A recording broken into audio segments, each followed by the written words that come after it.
yourself, are you kidding me? I know exactly what I want to do, but you are everything. Like, you could perform, you could do everything. So does that help in a lot of ways when you're... Your faith in this predicament, you know, everyone says, why do bad things happen to good people? It's the age-old question. How did your faith react? In the time after the surgery, we had gotten our move done here to Florida. And when we realized I needed to do this irradiation.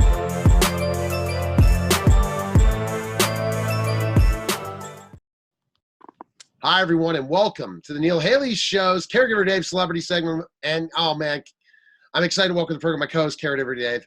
Dave, what the heck's going on here, man? You are in paradise. I don't like this. This is not fair to me. So, Dave, you know, I thought Hawaii was paradise, but I've changed my mind. Now Acapulco is my new paradise. Ooh, that's beautiful. And besides that, it's 1/3 the price. I love it. That looks gorgeous. I'm on a working vacation with my wife. I'm doing a storytelling workshop that I'm attending. And so I figured, why not? You know, besides, she wouldn't let me go without her. I love it. Absolutely. So I'm excited to welcome to the program Kuk Harrell, and he is the Grammy Award winner. How many Grammys have you won? I mean, amazing. And you've worked with such five artists. Grammys. Five. Count them. 5. And so we're going to learn his story, but also the story we really want to talk about, the story of triumph, overcoming cancer, 9. and helping others. God rest his soul. Andre Crouch, the godfather of gospel. Yeah, so Kuk, thanks for stopping by. How are you, man? I'm great, man. Thank you so much for having me, you guys. All right, so let's go right to the beginning and say, how did you always want to be involved in music? You know, my mom and her sisters, I grew up watching them. They were background singers in Chicago for radio and TV commercials, and for people like Aretha Franklin, Curtis Mayfield, Ohio Players, and they sang with Carole King a couple of times. So just them being in the studio all the time gave me and my cousins the opportunity to see them, see what life was like in music. And, you know, we all played instruments, but, you know, we realized that music was in our blood, and we knew that that's what we wanted to do, you know, for the rest of our lives. Wow. That's awesome. Yeah. So how old were you when you realized that this was going to be your passion, music and all, and, you know, hanging out with celebrities and others, songwriters and musicians? You know, I mean, I was young when I realized that I loved music. I think when I was 13 or 14 is when I realized I had a real passion for it. And I decided, I think I figured out that, you know, I started playing instruments, and I figured out I wanted to have a career in music. And then that was like 13 or 14. And I think when I was around 16 or 17, I was exposed to producers like Jimmy Jam and Terry Lewis, Ellie and Babyface, Quincy Jones. And I realized that that was a niche that I wanted to tap into. And I realized I wanted to be a producer. Yeah, I mean, that's amazing. And when you figure that out, you're like to yourself, are you kidding me? I know exactly what I want to do, but you are everything. Like, you could perform, you could do everything. So does that help in a lot of ways when you're producing for other people, because you can do everything? Yeah, it definitely helps, because it helps in basically being a sharpshooter in what it is you do. So like, my niche is vocal production. So with me being able to sing, and, you know, I'm not a performer, but I can sing. I have that ability, along with the mindset of a producer and an arranger and a songwriter. That gives me the ability to hear something special when it goes by and capture it and go, no, that's the one, and make the final decision, as opposed to having a whole bunch of different options and going, all right, we'll worry about it later. But it's like, no, that was magic. That's what we're going with. And you just keep moving forward. Kurt, songwriters have always mystified me. I mean, I've met some personally, and like a songwriter like Carole King or Dolly Parton or Michael Jackson, you know, they're all so different. Where's that stuff come from? Is it out there in the universe? They're plugging into it. Was it always out there and they're just bringing it to light? What's your opinion on that? My opinion on that is, you know, I take that, you know, for myself. I feel like it's a God-given talent. You know, God gives us the talent because that's something I realized when I came into my own niche and my own success, is like God had gifted me with this ability. And once I tapped into that, as you know, tapped into him as my source of creativity and ability with the gift, that's when I feel like that's where it comes from. You know, we all have special talent, but I think once we tap into where that true source is, the true source of it, we're able to just flow in it, you know? Exactly. The parts of the brain, some people are very good at lyrics, some people are very good at melody. Mm-hmm. What's your take on that? Yeah, and why can some people do one and not the other, and vice versa? I think it's just their gifting. I think it's everybody's different gifting. Like for me, I'm a songwriter, but my mind works more on the songwriting. I tap into the melodic side of it and the emotional side of it, as not so much the lyric side of it. So, you know, when I hear lyrics, it takes me a long time to process and go, oh, that's what that means. But when I hear melody and I hear and I sense passion and emotion of a melody, I'm tapped into that right away. So that's where the great. I'm sorry. Go ahead. No, I just think you know, everybody's different, and I think the real thing is just being able to tap into what your special thing is and going with that. Yeah. Exactly. That's where the powerhouse partnerships come from. Lennon McCartney, and you know, Elton John and his partner there. Yeah, Rice. Yep. What would you consider your big break?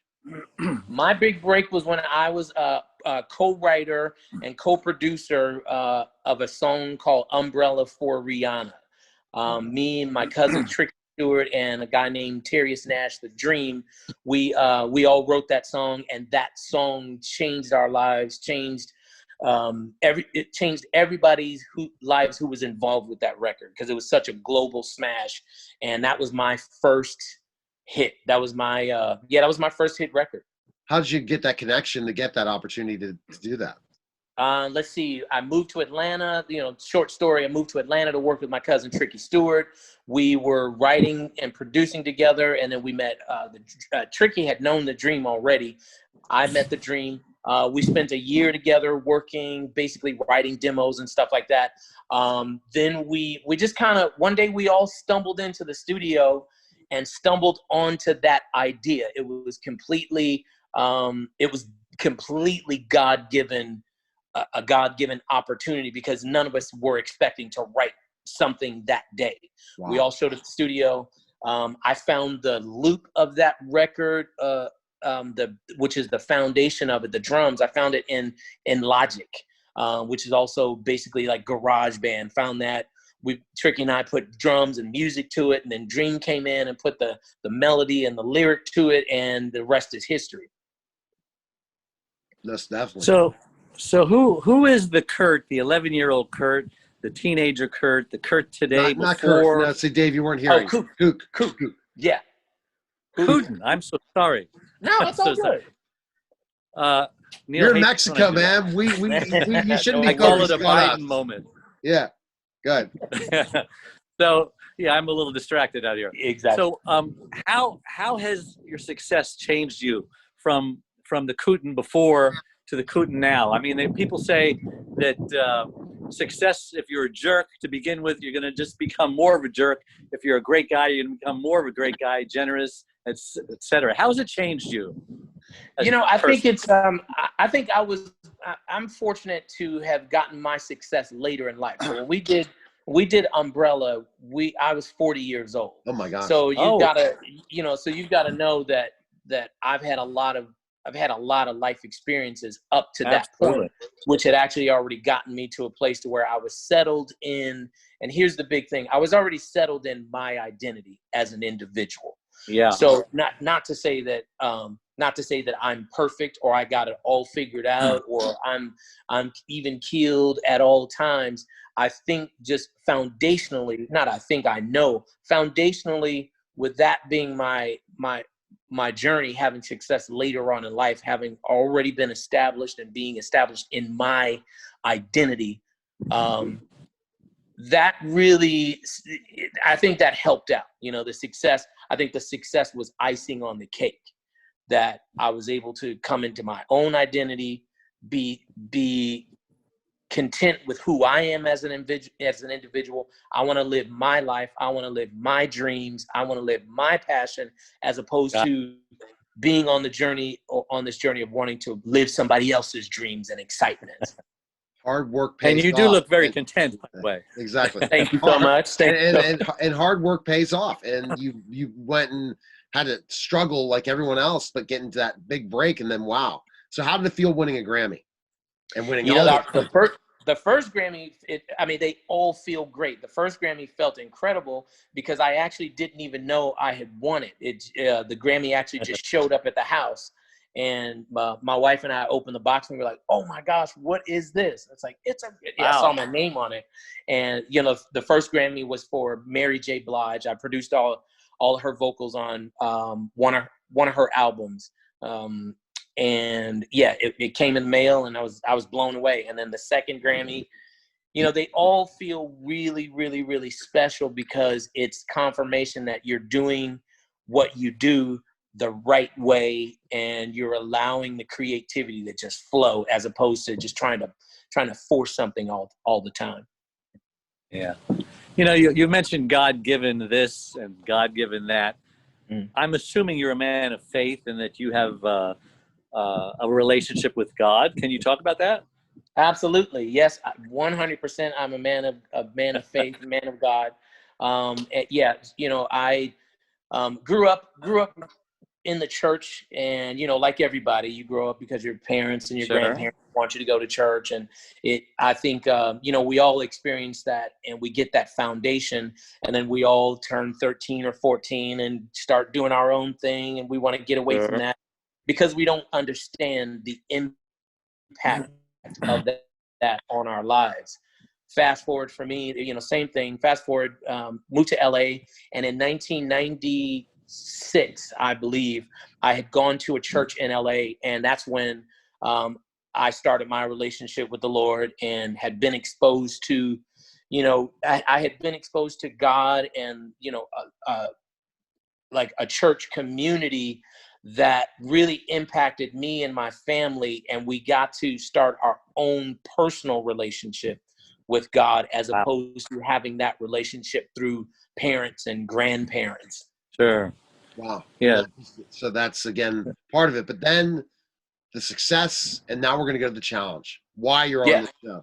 Because I'm sure you're busy, as we know, just getting a hold of you for a half hour with all the different projects you have. Even during COVID, doesn't matter. You always can lay tracks somewhere. You always could go produce something somewhere. There always will be a project. But what hit you in 2018 was just gigantic, like that you're saying, wow, all this success at a later age, and then this happens to me. So tell us. So in 2018, I was diagnosed with prostate cancer. It was locally advanced. Oh, wow. And of course that's devastating. To hear that news. I found out because I went for a yearly physical, found out my PSA was high. So actually I had gone for my PSA in like 2016. My number was a little high. My doctor wanted me to get it checked. I was extremely busy, didn't really follow up and go get it checked. Went back, and I didn't go back for another checkup until the end of 2017. My number had doubled, and he was like, "You're not getting out of here," because there's a urologist also in the building. So he said, "You're not leaving this building until you stop downstairs at Dr. Capilouto's office and set up something so we can get this checked out." Went down there, checked it out. We did the test. Sure enough, go back for the results, and he said, because my dad had prostate cancer when he was 70, and just based off of that information and my numbers, my urologist said, I've been doing this a long time. I'd be surprised if you don't have it because of what you're telling me, and the fact that you waited to come and get it checked out. So sure enough, was diagnosed. We did the biopsy. It was diagnosed. At that time, I lived in Atlanta, and was in the process of moving to Florida, where we live now. And what I decided to do, since my doctors were there in Atlanta, I decided to have my surgery there in Atlanta. So because there was so much time between me getting diagnosed and all that stuff, I elected to have my prostate removed. So I had it removed. I was really fortunate. Oh. Yeah, really, really fortunate that they were able to preserve the nerves. So, that's been a great thing. And once the surgery, You're not incontinent? correct. Yeah. Amen. So yeah, absolutely. So and all the other stuff down there. Yeah, all is good. Yeah, all is Praise well. God. Yes. So we did that. After surgery, we realized that some of the PSA number was still present. So the number had gone down significantly, but it was still, I think I was at like 1 or something like that. And after prostate cancer surgery, it needs to be undetectable. Wow. So we realized that my choice was to my only choice was to further treatment and have radiation, do 7 weeks of radiation therapy, hormone therapy, as well as radiation treatment. In the time after the surgery, we had gotten our move done here to Florida, and when we realized I needed to do this, the radiation, I checked that my wife and I had gone to a place here in Florida that's like right up the street, radiology place. Went in there and I just didn't feel comfortable at all with it. I felt like, just in my own words, in my own thoughts, I was going, man, I feel like, I feel like I'm just going to become a number at this place, and I don't feel comfortable. So I reached out to my manager, who is at Rock Nation, Jay Brown. Called him and said, hey, listen, I'm going through this. This is happening. I've got to have radiation, and I'd like to get a second opinion. What, do you know anybody? He said, absolutely. So he said, I'll call you back in a few minutes. He hung up. He called me back in like 30 minutes. And he said, okay, so another friend of ours, whose name is, we call him Big John. His name is Mr. John Platt. The year before, in 2017, City of Hope had honored him at the with the City of Life, or with, I think, what is City of Life Award, and Jay Brown called me back and said, I just spoke to John, and he's going to get you in LA. So I was like, wow, that's incredible. So a week later, I flew to LA, went to City of Hope, had my appointment. My patient advocate, Lupe Santana, met me at the front door, walked me all through the hospital, gave me the tour, then took me to my doctor, personally walked me to my doctor, Dr. Dorff, and then to Dr. Dandapani. And from the time I stepped on the property at City of Hope and Lupe met me there, I felt exactly what the City of Hope is called. I felt hope. For me, I never really approach life. I don't approach life. I try to approach every day with hope. So for me, it was kind of easy to identify it and connect with it at City of Hope. So it was a little less of a journey to get to that place of going, oh, okay, no, we're going to be okay. So once I walked in, once Lupe met me, then I met with Dr. Dorff and Dr. Dandapani. I really felt like I felt comfortable. I felt like Dr. Dorff listened to every question I had. She answered every question I had. And I felt like I was going to be able to communicate with her and not be full of fear in any kind of way, and that we were going to get through this challenge. Wow. Yeah. Can I ask one little question, Neil? Regarding your faith and this predicament, everyone says, why do bad things happen to good people? It's the age-old question. How did your faith react when you found out that you had this problem? And then how did your faith get you through it? Because a lot of people say, your faith and a trial, it can either make you better or bitter. Either way, what was the challenge for you? The only way I can explain it, I had one moment of fear, and that one moment was when Dr. Capluto told me that there was cancer present. Of course, I was fearful in that moment because it's a shock, because you don't want to hear that. But because of my faith and because of how I approach my life with my faith, on the drive home, so to go tell my wife, is the moment my faith kicked in. I went, wait a second, I haven't been walking in faith all these years and studying all this and working to walk in faith to get to this point to turn and go the other way. So at that point I went, my faith either works or it doesn't work. And that's what I call, for me, I call it my rubber meets the road faith. Another example for me is, every time I step on an airplane, for all the years that I've flown, I recognize this early with my faith. I was like, look, if something goes on, I can't go up in the cockpit and grab the wheel and make the stuff go right. What I do know is God said that he's given his angels charge over me to keep me safe in all my ways. So when I jump, every time I step on the jetway, I go, thank you, God, you've given your angels charge over me to keep me safe in all my ways, and we will get to the other side. That's it. I get up there.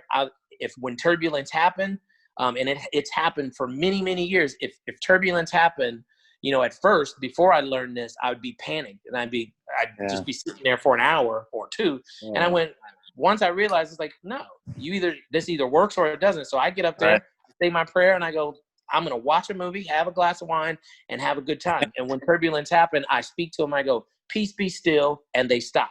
And I get to my destination and we go. So for me, that I applied that same principle to this challenge of it's rubber meets the road faith, that I either believe it or I don't.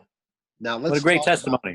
So Dave, now the reason he's on this program, and that is I'm talking about Kuk, as he's talking about City of Hope, how it did such great things for you, and how in your cancer treatment that you want to give back by talking about this new event, Dine In for Justice. Explain that. Yeah. So all of what I know for Dine In for Justice and Dine In for Hope is it's an event that people get to and Bridget, you can help me out. It's like people get to purchase items that, right? Tell me about it again, Bridget, because I've been doing so much. Dine In for Health Justice is we're trying to bring health disparities to light, so people know about the different things that people of color have to go through. People of color have a higher chance of getting COVID, cancer, and heart disease. And as people want to bring awareness to it, they watch a video and they talk about it, and what money they would have donated to City of Hope goes to that. And this health justice is you want to sit in, have a lunch, a dinner, talk about the health disparities in the United States with people of color, and what money you would have spent for the restaurant should go to this healthcare initiative instead. And Kuk is on the committee for this event. Fantastic. So when is the event? It's all of October. It's all of October, and it's also kicking back up in February of next year. This is the inaugural event, and it'll be going on for many years to come. All right. Well, thanks, Bridget, for giving us that information. And thank you, Bridget. Now Dave has a final question for Kuk. Go ahead, Dave.